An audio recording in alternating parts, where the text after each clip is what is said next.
Kelanchal times, हर खबर पर हमारी नजर। कर्नाटक में चुनाव की तारीखें नजदीक आ रही हैं। इस बीच भाजपा, कांग्रेस और जेडीएस के बीच जुबानी हमले लगातार तेज होते जा रहे हैं। और इसी बीच कांग्रेस ने पार्टी अध्यक्ष मल्लिकार्जुन खड़गे की जान पर खतरा होने का बड़ा दावा किया। उन्होंने कहा कि भाजपा नेता मल्लिकार्जुन खड़गे और उनके परिवार की हत्या की साजिश रच रहे हैं। कांग्रेस के प्रवक्ता रणदीप सिंह सुरजेवाला ने यह आरोप लगाते हुए कहा कि भाजपा के चित्तापुर से उम्मीदवार, जो कि प्रधानमंत्री नरेंद्र मोदी और कर्नाटक के मुख्यमंत्री बसवराज बोम्मई के पसंदीदा हैं, उनकी ऑडियो रिकॉर्डिंग से साजिश की बात साफ हुई है। उमेश पाल हत्याकांड में फरार 50,000 के इनामी शाइस्ता परवीन के बारे में बेहद चौंकाने वाला खुलासा हुआ है। शाइस्ता अपने पति अतीक अहमद और देवर अशरफ की हत्या के अगले दिन उनके जनाजे में चोरी छिपे शामिल होना चाहती थी। यहाँ वो अतीक के वफादार जफरुल्लाह के खुलदाबाद स्थित घर में ठहरी थी। उसके साथ उमेश पाल हत्याकांड का ही एक अन्य आरोपी 5 लाख का इनामी शाबिर भी था। हालांकि पुलिस को जब तक भनक लगी, दोनों वहां से निकल गए थे। इस बात का खुलासा जफरुल्लाह के बेटे आतिन जफर ने पुलिस से पूछताछ में की है। तो वहीं आतिन अतीक के बेटे अरशद का दोस्त है और उसके साथ ही लखनऊ में रहता था। उमेश पाल हत्याकांड के बाद पुलिस के डर से वो खुलदाबाद स्थित अपने घर भाग आया था। पुख्ता सूत्रों के मुताबिक पूछताछ में आतिन ने बेहद चौंकाने वाला राज खोला। उसने बताया कि 15 अप्रैल को अतीक अशरफ की हत्या के अगले दिन फरार चल रही शाइस्ता खुलदाबाद स्थित अपने घर पहुंची थी। उसके बाद उमेश पाल हत्याकांड में शामिल इनामी शाबिर भी था। आतंकियों ने एक बार फिर सोची समझी साजिश के तहत सैन्य जवानों पर हमला कर चकमा दे दिया है। आतंकियों को सेना की ओर से उनके खिलाफ चलाए जाने वाले तलाशी अभियान के पहले से भनक लग गई थी। सूत्रों का कहना है कि आतंकियों के पास सेना के ऑपरेशन की जानकारी पहुंचने के 2 तरह की संभावनाएं हो सकती हैं। पहली ये कि आतंकियों के किसी मददगार ने सेना का जासूस बनकर दहशतगर्दों की मदद की है। दूसरी ये कि आतंकियों ने अपनी जानकारी किसी तरह से सेना तक पहुंचाई ताकि सैन्य जवान उन तक पहुंचने का प्रयास करें।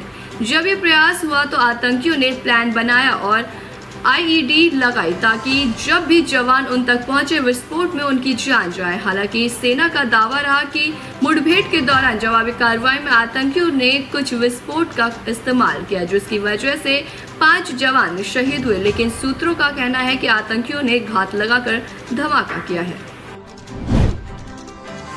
रक्षा मंत्री राजनाथ सिंह सेना प्रमुख जनरल मनोज पांडे के साथ जम्मू सेक्टर में सुरक्षा स्थिति की समीक्षा के लिए जम्मू का दौरा करेंगे। शुक्रवार को राजौरी के कंडी इलाके में हुई मुठभेड़ में 5 जवानों की जान चली गई।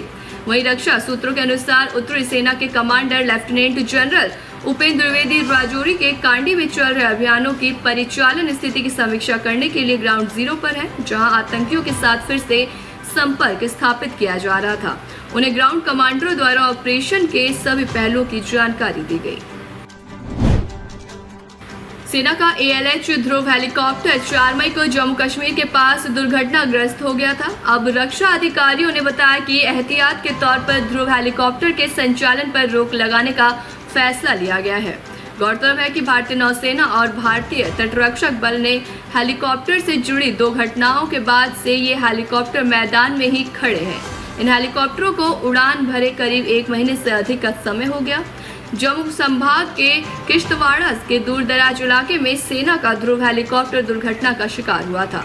इसमें 3 लोग सवार थे, तीनों जख्मी हुए। उन्हें इलाज के लिए उधमपुर के सैन्य अस्पताल ले जाया गया था।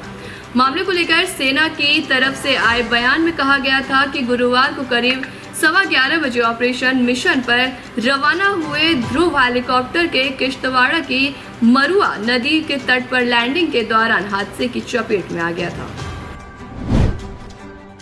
दिल्ली के जंतर मंतर पर पहलवानों का भारतीय कुश्ती महासंघ यानी कि WFI के अध्यक्ष ब्रजभूषण शरण सिंह के खिलाफ धरना जारी है। इस बीच एक रिपोर्ट के अनुसार महिला पहलवानों की शिकायत पर भाजपा सांसद ब्रजभूषण सिंह के खिलाफ दायर दिल्ली पुलिस के FIR के बारे में बताया गया है। FIR में कुश्ती महासंघ अध्यक्ष के खिलाफ महिला पहलवानों ने कई संगीन आरोप लगाए हैं, जिसमें यौन उत्पीड़न और दुर्व्यवहार की घटनाओं से लेकर छेड़छाड़, अनुचित स्पर्श और शारीरिक संपर्क तक शामिल है। रिपोर्ट में कहा गया है कि दिल्ली पुलिस के एफआईआर में जो विवरण है उसके मुताबिक महिला पहलवानों ने शिकायत की है कि उन्हें टूर्नामेंट के दौरान वार्म अप और यहां तक कि नई दिल्ली में रेसलिंग फेडरेशन ऑफ इंडिया के कार्यालय में यौन उत्पीड़न का सामना करना पड़ा। इस रिपोर्ट में ब्रिजभूषण शरण सिंह पर लगे यौन उत्पीड़न के आरोप का पूरा ब्यौरा दिया गया है, जिसके अनुसार उन पर आरोप लगाने वाली 7 में से 2 महिला पहलवानों ने पुलिस को शिकायत में कई बार यौन उत्पीड़न किए जाने की जिक्र भी की थी। मध्य जापान में शुक्रवार को दोपहर जोरदार भूकंप आया, जिसमें कम से कम एक व्यक्ति की मौत हो गई है और 20 से अधिक लोग घायल हो गए हैं। अमेरिका भूवैज्ञानिक सर्वेक्षण ने कहा है कि जापान के मुख्य द्वीप होन्शु के पश्चिमी तट पर इशिकावा प्रांत में 6.2 तीव्रता का भूकंप आया। जापान मौसम विज्ञान एजेंसी ने भूकंप की तीव्रता 6.5 मापी और कहा कि ये लगभग 12 किलोमीटर की गहराई पर केंद्रित था। भूकंप के बाद से अब तक 50 से अधिक झटके महसूस किए गए हैं, जिनमें से एक शुक्रवार की रात को आया। 5.8 तीव्रता का भूकंप भी था। वहीं इशिकावा प्रांत में नोटो प्रायद्वीप में उत्तरी सिरे पर स्थित सुजू शहर में सबसे अधिक हताहतों और नुकसान की सूचना है। तो वहाँ सीढ़ी से गिरकर एक व्यक्ति की मौत हो गई और प्रांत में 22 अन्य लोग घायल होने की सूचना मिली है, जिनमें से 2 गंभीर रूप से घायल हो गए। बाकी को मामूली चोटें आई हैं। प्रांत के आपदा प्रबंधन विभाग के मुताबिक करीब 100 निवासियों ने शुक्रवार रात आश्रय केंद्रों में शरण ली। दमकल और आपदा प्रबंधन एजेंसी के अनुसार टोयामा के पड़ोसी प्रांत में एक व्यक्ति के घायल होने की सूचना है।